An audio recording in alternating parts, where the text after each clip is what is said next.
Conheça hoje um pouco da história de vida de Moisés Fábio. Sua mãe deu à luz a ele com apenas 14 anos de idade, fruto de um abuso sexual. Compartilhe, curta, nos ajude a espalhar os milagres de Jesus através desses relatos. Então, a primeira vez que eu fui na igreja evangélica foi com a minha avó, ela era da Assembleia, né? Aham. Mas isso eu era menino, tinha 10, 11 anos de idade. E depois daquilo lá eu fui muito cedo pro álcool, né? O meu tio era DJ, eu trabalhava com ele, eu era DJ, daí fiquei DJ com ele. E muito cedo no álcool. Aí em 2003, né, a primeira vez que eu fui numa igreja evangélica foi na Renascer em Cristo. Né? Tipo que o amigo meu, ele era também do mundo, ele se converteu e me convidou. E eu fui e naquele dia eu fiquei impactado. Né? Eu não me converti, na verdade, eu me convenci. Entendi. Entendeu? E eu fiquei um tempo na Renascer, eu conheci uma menina, mas não vou falar o nome, né? Aham. Conheci uma menina, a gente acabou namorando e eu comecei a liderar o evangelismo e a dança e outras coisas. Mas só que a gente acabou caindo na fornicação.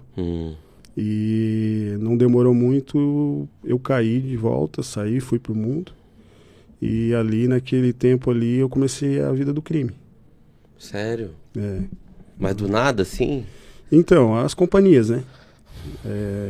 As companhias que começou a me puxar para me influenciar para a vida do crime. O primeiro crime que eu cometi foi quando eu tirei uma parte do salário do meu avô, roubei uma parte do salário do meu avô, né? Naquela época, meu avô ganhava, né? Acho que não sei se era 600, 700 reais. Eu tirei 100 reais do salário dele. E ele descobriu, eu levei uma surra, bem dada, né? Bem merecida também. Tu com que idade? Acho que eu tinha naquela época 18 ou 19 anos. Aham. E ali, tipo, por eu ser criado com os meus avós, né? Eu também não, eu fui criado pelos meus avós, porque a minha mãe, quando ela me teve, ela foi muito nova. Ela me teve com 14 anos. Uau. E então, assim, foi muito rápido, sabe, pastor? Tipo, comecei na verdade eu não tive adolescência, né? Fui direto já para a juventude, da juventude já fui direto pro crime e ali comecei a minha vida de crime daí. E a tua infância, mano, como é que foi ela, assim, A minha infância foi bem conturbada, assim, sabe? Porque o nosso, né? Graças a Deus pela vida da minha avó que me criou, né? Mas a gente tinha um lar muito disfuncional. O meu avô, ele traía muito a minha avó. Eu me lembro quando eu era criança, a gente tinha uma casa em Joinville.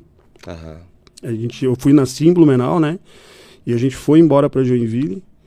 E a gente tinha uma casa lá e ele perdeu no jogo. Uau. Entendeu? E perdeu no jogo e a gente voltou para Blumenau só com as malas. Isso a minha avó Caramba. falava, né?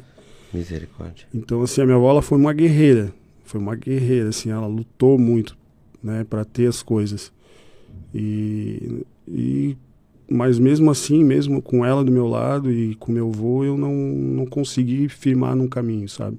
Eu fazia o que eu queria, né? Por ser neto, não filho, né? Então isso causou bastante coisa, assim, na minha vida.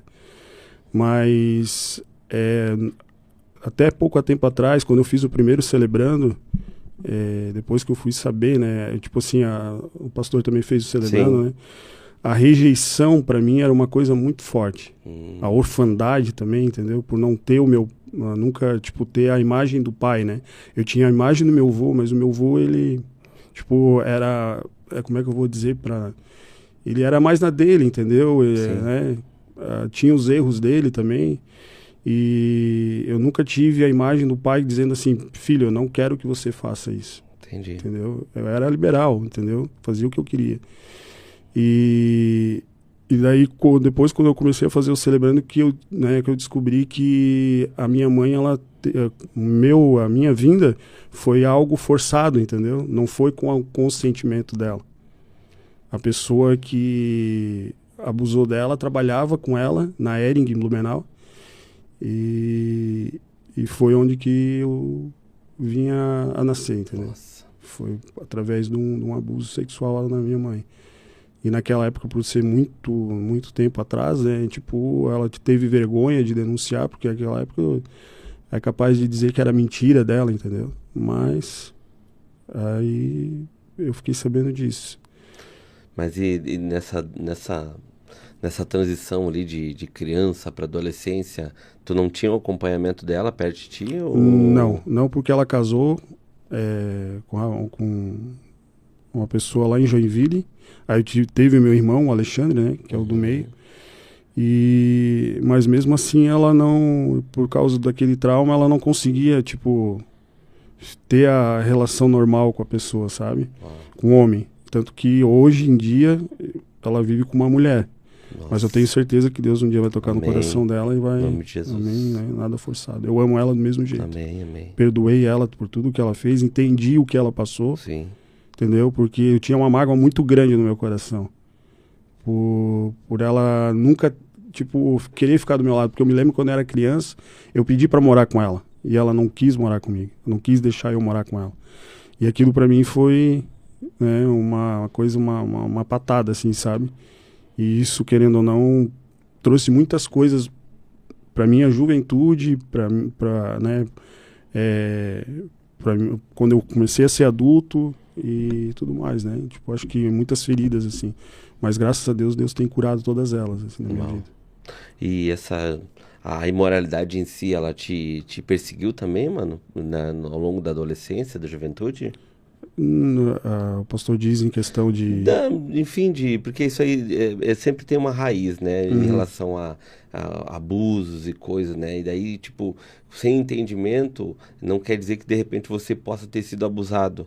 Mas sempre traz uma disfunção de moralidade na vida das pessoas, na geração da gente, entende? Entendi. Porque, querendo ou não, a gente vai entrando numa cultura que tem que pegar várias, tem que estar com várias, tem que, enfim...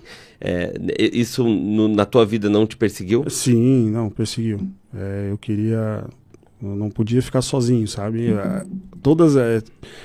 Era muito engraçado que os meus amigos falavam pra mim, assim, né, os conhecidos, né? Cara, tu ficou com a menina ontem, tu já tá apaixonado por ela. Então eu me apaixonava muito rápido, não era paixão, na verdade, era carência. Uau.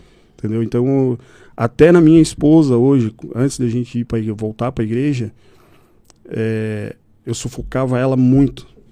Eu ficava muito em cima dela. Ela, pra mim, tipo, ela sempre falou pra mim, tu me trata como se eu fosse a tua mãe também, entendeu? Nossa.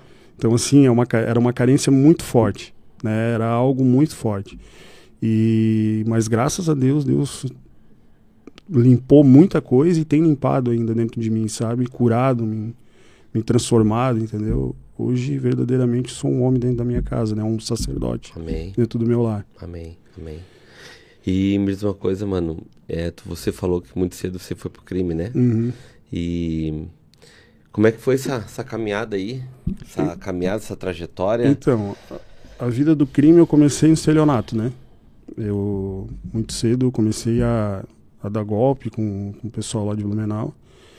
E em 2008, a gente foi fazer uma situação lá em Erival do Oeste, foi a primeira prisão minha. Uhum. Eu fiquei 14 dias preso. E saí, continuei fazendo. Aí em 2010 foi a minha segunda vez. Eu fiquei 4 meses. E dali em diante eu ficava fazendo estelionato, né? Às vezes eu era tão mentiroso que acreditava na própria mentira. Misericórdia. Mas é verdade, Incrível, pessoal, né? é verdade. Eu falo isso porque eu não tenho vergonha, porque isso é meu passado, mas eu era tão mentiroso que acreditava na própria mentira, entendeu? Eu enganava, quem eu pudesse enganar, enganava. Não tinha dó. E já pedi perdão para Deus, né? Já fiz muito caminho de volta já, mas eu cometi muitas coisas erradas. E daí, em 2016, foi onde que a gente conheceu a droga. Como eu era DJ, eu tinha parado, aí eu comecei, eu fui na casa de uma conhecida nossa, uma prima nossa, na verdade, e ela já usava, e naquele dia a gente teve vontade de experimentar a tal da bala. Entendi. E a gente tomou e depois daquilo lá a gente ficou quase 5 anos tomando direto. Caramba. Direto. A bala, pra quem não conhece, é o êxtase, né? O êxtase, sim mesmo. MD, né? Papel, que é o... É o ácido. É o ácido, isso mesmo. E daí eu comecei a tocar, e toda vez que eu tocava, eu tinha que tocar louco, né, louco, né, chapado da droga.